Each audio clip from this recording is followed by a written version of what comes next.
So I had to like meditate real quick before starting the video. I'm sorry, as you can tell by the title, what kind of video this is going to be.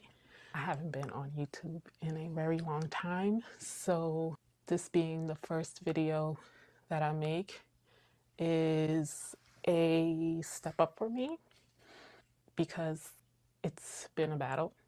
And I put a post up on Instagram with a picture of me, and it was the first picture that I had put up since battling depression. This video is a sensitive video for me, and I'm gonna try to get through it without getting emotional, because when I do think about it, it does make me emotional. This video is kind of like a step for me, like my picture, posting my picture. It's a step to, gaining my confidence back and getting back to loving me and all those things. With that being said, my name is Belle. Hi. Allow me to reintroduce myself. The title is I Wanted to End It and Overcoming Depression. When I was in a place, and it was a very dark place, where I felt like I had lost all faith. I felt like I had lost all hope. I felt unworthy. I felt worthless. Felt like the world would be better without me. And it spiraled at one point because I was internalizing everything and keeping everything to myself. I was allowing different situations and different things to just build up in me instead of talking about it and communicating. I've also always been the one to be there for everybody else. So it was difficult for me to ask for help or let anyone know that I was struggling. I would talk to, like my best friend and my sister and stuff about certain things here and there, never too deep about what was really going on with me and, the thoughts that were going through my head and how I was feeling about myself. I was keeping a lot of things to myself. And with doing that, things started to spiral. I'm not really going to go up to like what led up to. I'm just going to speak on the specific day when I wanted to end it and what made me stop, because I was seconds away. Even till this day, when I think about where I was, I don't even know how I got there. It happened so fast, and even though it was a buildup, what I was feeling was like getting worse. It felt like it just happened so fast. Like one minute I was happy and content, and then the next minute it felt like everything was just going downhill. I had been overcoming like homelessness and dealing with my financials, being a mom and a partner, all these titles that I had to juggle, where everything just became overwhelming and too much. I'm getting hot just thinking about it. What made me stop? I'm probably gonna be like all over the place, which I'm trying not to be. What made me stop was my kids.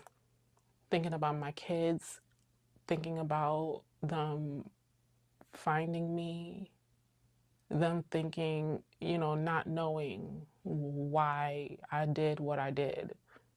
It affected me and it hurt even before doing anything, just that part alone broke me internally. I like to say that my kids saved my life, because if it weren't for them, it's a good chance that I wouldn't be here. It's a very good chance that I wouldn't be here. I didn't know how to talk to anyone or, like I said, tell anyone what I was going through and what I was feeling. I knew that I wanted to end it. I knew that I knew I didn't want to be alive. And I also knew that I didn't want to live. I know that kind of sounds like the same thing. So I didn't want to unalive myself. I also didn't want to live. So it was a weird space. It was hard and it was difficult. And what saved me, besides my kids, was something just told me, don't, you know, something told me, stop. And I went on Google. When I went on Google, I just put, I don't want to be alive, right? Using a different word. So basically, I want to. What popped up was a call and text number that I could call and I could text, and pre-written messages to send to someone you can trust. That day, I have a group text with my sisters, and without even really thinking, I put one of the pre-written messages in the group text. I'm basically saying that I don't want to. I also don't want to live. And immediately, my sisters FaceTime me and they call me. I remember one of my sisters being at a club. I remember one of my sisters being home, and I remember my other sister, I think she was at home too. They FaceTimed me and I just broke. I remember I kept repeating, like, I don't wanna either, and I love my kids. And I just kept repeating, like, I love my kids, I love my kids. So I just kept repeating that. I remember just repeating it and repeating it, and I kind of didn't know what headspace I was in. It felt like I wasn't myself, and I felt like I wasn't in my own body. And my sisters kept telling me, like, you know, your kids love you, they love you. And they were so far away from me. I knew they were worried because there was no way they could get to me fast enough. I remember my mom saying something to me. I don't remember her exact words. I just felt like in that moment, I said, okay, I am doing the right thing. I apologized to my sisters and my mom, and I hung up. I had everything ready. I had everything planned out. I had my letters to my mom, my dad, my sisters, my partner, my kids. It was hard. I would say it probably would have been seconds before, you know. And then my son, who was 16 at the time, busts in the room and he just hugs me. He just hugs me and he tells me everything's gonna be okay. I'm sorry. Everything's gonna be all right, Mom. You know, everything's gonna be fine. And he just hugs me. He hugs me so tight. And I just broke in my son's arms. It was like I collapsed in my son's arms, and I didn't know how much I was keeping in internally until that very moment. And that I just needed to let a lot of things out. Like, I just needed to cry. I needed to scream. I needed to let it out.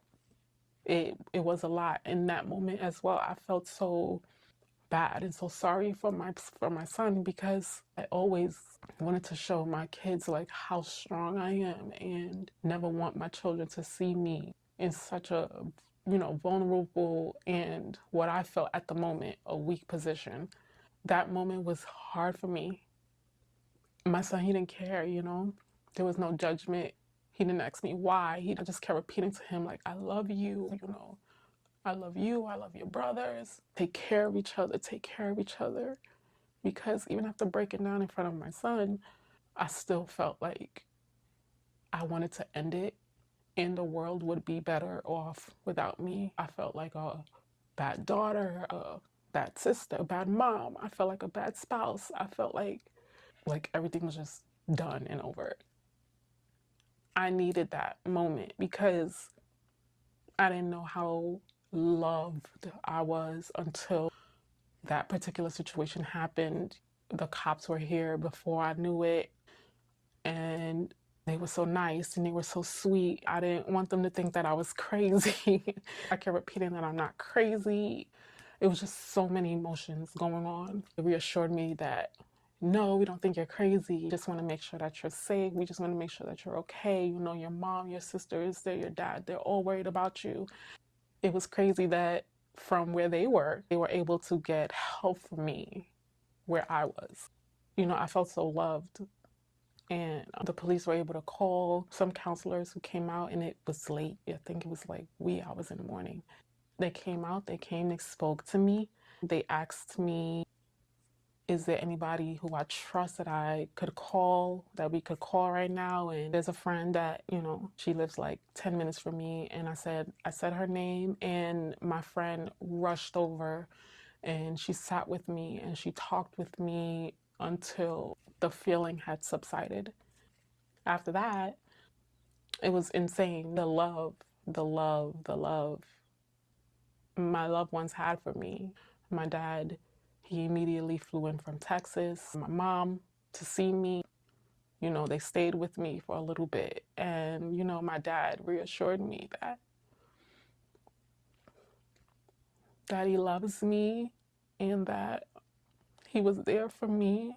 And, you know, even though he wanted to apologize if, you know, he had failed me at any point of my life. And my mom apologized to me, and, you know, she said, you know, sorry guys, I'm sorry. So she apologized, and they didn't need to do any of that. They just showed up. My sisters showed up for me, and, you know, they got me a hotel room, and they surprised me. They coordinated with my husband. They got me a hotel, and they came and they stayed the night with me. Not that same night, but like I think just a few days later. And they got me my favorite food. My sister got us matching pajamas, and we went to the pool. And